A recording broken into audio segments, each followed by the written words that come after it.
Contact marriage সম্পর্কে আলোচনা আজকে।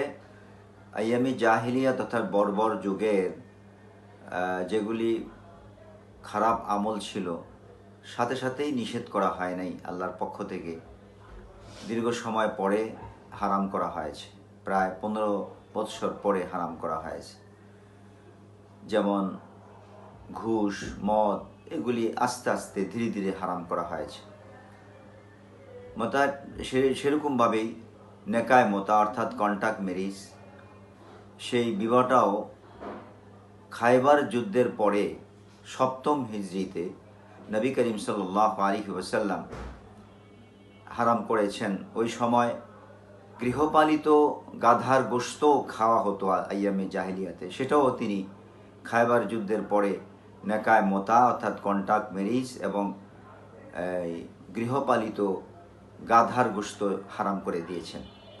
মানুষ একথা শোনার পরও কিছু কিছু মুসলিম এরা কন্টাক্ট ম্যারেজ করে যাচ্ছিলেন।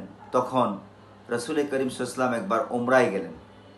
যাওয়ার পরে বাইতুল্লাহর 2টা দরজা ধরে সবাইকে সম্বোধন করে বললেন, কিয়ামত পর্যন্ত কন্টাক্ট ম্যারেজ হারাম। তো এখন যারা বর্তমান যুগে কন্টাক্ট ম্যারেজকে হালাল বলে, যদি হালাল বলে থাকে, আমল করে, তাহলে রাসূল করিম সাল্লাল্লাহু আলাইহি ওয়াসাল্লামের সাথে সংঘর্ষ হচ্ছে ওনার কথার সাথে, বাণীর সাথে। আল্লাহ রাসূলের সাথে যদি সংঘর্ষ হয়, তাহলে রাসূল পাক সাল্লাল্লাহু আলাইহি ওয়াসাল্লামের বিরুদ্ধাচরণ করা হচ্ছে। রাসূল পাক সাল্লামের বিরুদ্ধাচরণ করলে আল্লাহর বিরুদ্ধাচরণ করা হবে।